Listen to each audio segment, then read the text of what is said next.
Hello friends, எல்லோரும் எப்படி இருக்கீங்க? நான் உங்கள் விஜய். இன்றைக்கி வந்து சூப்பரான ஒரு ஊறுகாங்க, ஆவக்காய் ஊறுகாய்.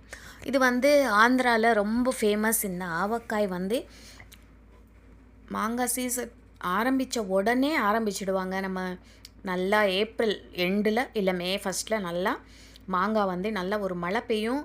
அதுக்கப்புறம் தான் நம்ம ஊறுகாய் வைக்கணும். அப்போ தான் ஒரு வருஷம் நல்லா கெடாமல் இருக்கும். நான் வந்து ஆவக்காய் எப்போவுமே கரெக்டாக இந்த ஏப்ரல் எண்டில் அந்த மாதிரி செய்வேன். இந்த மாதிரி மாங்காய் வந்து நல்லா கட்டியான மாங்காய், நல்லா நல்லா சாஃப்டாக இருக்கக்கூடாது, பழுத்து இருக்கக்கூடாது. அந்த மாதிரி மாங்காய் எடுத்து நல்லா கட் பண்ணி வச்சுக்கோங்க. இப்போது உப்பு இருக்கும் இல்லையா, நம்ம கல் உப்பு, அதுவும் அப்புறம் கடுகு நல்லா வெயிலில் வச்சுட்டு, கடுகு நல்லா ஒரு நாள் வெயிலில் வச்சுட்டு இந்த கடுகு பொடி பண்ணி வச்சுக்கணும். அப்படியே இந்த கல்லுப்பும் பொடி பண்ணி வச்சுக்கணும்.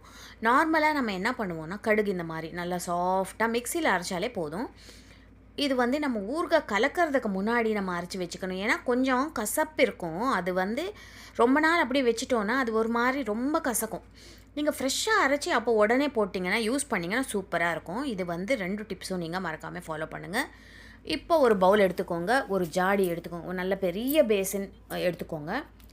இது அளவு எப்படின்னா, நம்ம 4 பங்கு மாங்காய் எடுத்தோன்னா அதுக்கு தகுந்த மாதிரி நான் மெஷர்மெண்ட்ஸ் என்னென்னு சொல்கிறேன். இப்போ நான் வந்து 4 பங்கு மாங்காய் வந்து சின்ன சின்ன பீஸு கட் பண்ணி வச்சுருக்கேன். மாங்காய் வந்து 4 கப் எடுத்திருக்கேன். நீங்கள் 4 கப்பு 4 டம்ளர் எடுத்துக்கோங்க, இல்லை 4 ஒரு சின்ன கிண்ணம் எடுத்துக்கோங்க. அந்த மாதிரி எது வேணாலும் நீங்கள் எடுத்துக்கோங்க. 4 பங்கு மாங்காய்க்கு நான் சொல்கிற அளவு கரெக்டாக இருக்கும். இப்போது அதே கப்பில் நீங்கள் மெஷர் பண்ணணும் எல்லாமே. 1 ஸ்பூன் வெந்தயம் போடுங்க, 1 சிட்டிகை மஞ்சத்தூள் போட்டுக்கோங்க. அப்புறமா இதில் என்ன பண்ணால் 3/4 கப்பு உப்பு, நம்ம அரைச்சி வச்சுருக்கோம் இல்லையா கல் உப்பு, அது 3/4 கப்பு போடணும்.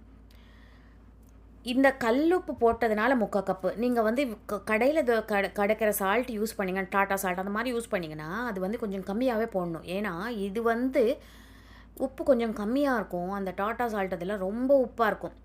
அந்த சால்ட்டுன்னு இல்லை, எந்த சால்ட்டுமே நம்ம கடையில் வாங்குறது ரொம்ப உப்பாக இருக்கும்.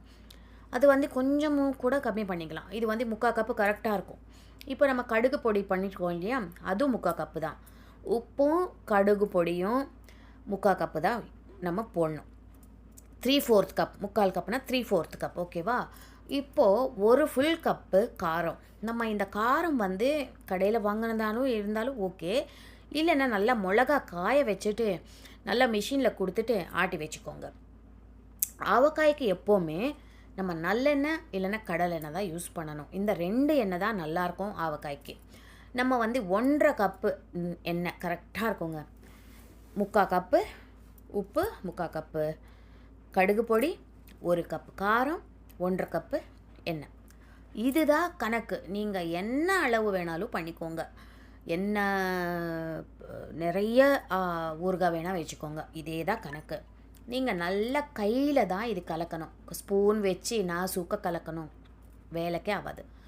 நீங்கள் ஃபஸ்ட்டு நல்லா எல்லா பவுலில் போட்டுட்டு, நீங்கள் நிறைய பண்ணுறீங்கன்னா ஃபஸ்ட்டு வந்து காரம், உப்பு, கடுகு சேர்த்து நல்லா மிக்ஸ் பண்ணி வச்சுக்கோங்க அளவு.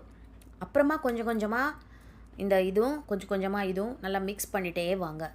இது 3 நாள் தொடக்கூடாதுங்க. நம்ம கலக்கி வச்சுட்டு 3ஆவது நாள் நல்லா திருப்பி எடுத்து இந்த மாதிரி மிக்ஸ் பண்ணிவிட்டு சாப்பிட வேண்டியது தான். சூப்பராக இருக்கும். கண்டிப்பாக ட்ரை பண்ணி பாருங்கள்.